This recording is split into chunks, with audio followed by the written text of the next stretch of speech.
What's up guys, my name is Ace, and today we're going to be talking about the best piece of tactical equipment within Warzone, and this is the heartbeat sensor. I think most people would generally agree with this. The heartbeat sensor is simply the best choice, mainly because it never runs out. You never run out of a heartbeat sensor, whereas like a stun grenade, for instance, you throw it once and it's gone until you can manage to find another one to replace that slot.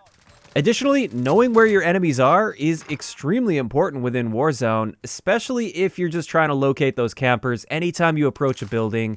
Using that heartbeat sensor to see if somebody may or may not be in there is really important. As a result, I'm almost always using the heartbeat sensor within my loadouts. And I've had a ton of requests for a video like this breaking down exactly how the heartbeat sensor works because people just want to know all the little quirks and tips that I can provide for the heartbeat sensor. So let's get into exactly how the heartbeat sensor works. Within Warzone, the heartbeat sensor has a range of 50 meters, whereas in multiplayer, it's just 30 meters. So they did actually boost it for Warzone. And this will sweep a full 180 degrees. Keep in mind, this 180 degrees applies from the moment the ping begins. If you pull out that heartbeat sensor and it starts pinging, but then you suddenly turn away, it's still going to be showing you the ping for what you were looking at initially, not the direction that you're currently facing after you've turned. Now, as far as height, there doesn't appear to be a limit to this. I have pinged people in the tallest skyscraper within Warzone while I've been standing on the ground. So there doesn't seem to be a limit here, and also it doesn't seem that there's any way that you can tell if an enemy is above you or below you or how high up they are just by using the information that the heartbeat sensor provides. So basically, it's just going to tell you the horizontal distance between you and the enemy player, assuming the heartbeat sensor picks them up. Now, as far as the timings on this is going to ping every 4 seconds if you're holding it out in your hand the entire time. However, that's not the right way to use the heartbeat sensor. It's much more efficient if you just pull the heartbeat sensor out for a quick ping and then put it away. If you let that heartbeat sensor complete the full ping before pulling it back out again, you can actually get that second ping going a lot faster by pulling the heartbeat sensor out again rather than holding it out the entire time. It actually pretty much cuts this delay between pings in half as long as you're putting it away between those pings and you give it enough time to finish that initial ping. Additionally, a really big thing that I take advantage of all the time, but I don't see a lot of people doing this, or it kind of surprises a lot of people, or they question why I do it.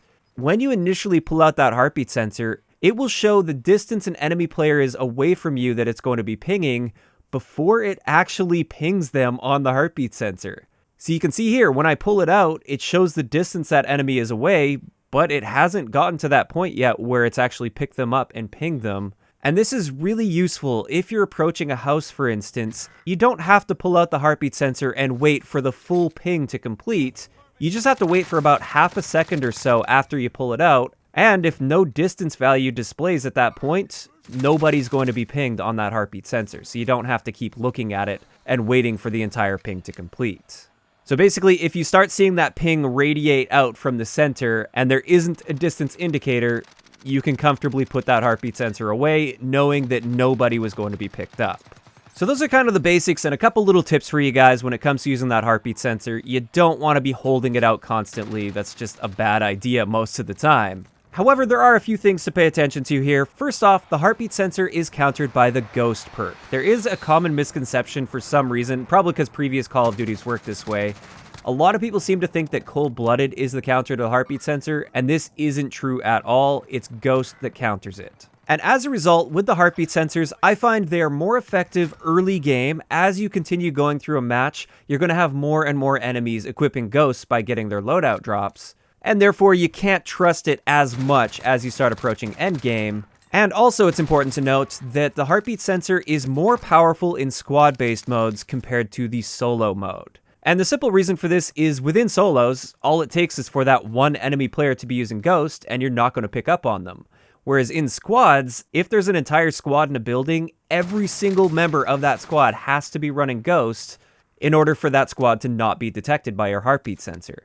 All it takes is one guy not using Ghost, and you now know there's at least one person there, and it's always smart to assume, especially as you get later in the game, that if you get one ping, there could be teammates nearby if you're playing a squad-based mode. Now, that's not to say that the heartbeat sensor is completely useless in solos. It's still a very good tool to use in solos. Just know that especially as you start getting mid to late game, you can't rely on the heartbeat sensor 100%. I've screwed myself over on this many times in the past where I've relied on that heartbeat sensor way too much as I got towards the endgame situation, and that's a bad idea because Ghost is a very popular perk to use. But with that, there's just one other little quirk with the heartbeat sensor that I'm sure a lot of people have already noticed. If you pull out the heartbeat sensor near a window, when you put it away, it will actually break the glass in front of you. It's just a weird thing. You don't even have to be touching the glass. You can be standing back from it a little bit. But just a little thing to pay attention to, just in case you ever get surprised by a window suddenly shattering in front of you without you shooting it or hitting it. That's due to the heartbeat sensor.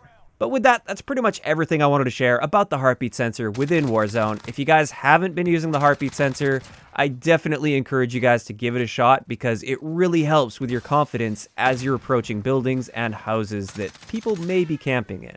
But with that, I'd like to know in the comment section below, what do you guys think about the heartbeat sensor? Do you agree? Do you think it is the best tactical equipment to use within Warzone? And just let me know why or why not. If you enjoyed the video, a like rating is always appreciated, and don't forget to subscribe for more if you haven't already. I'll talk to you guys next time.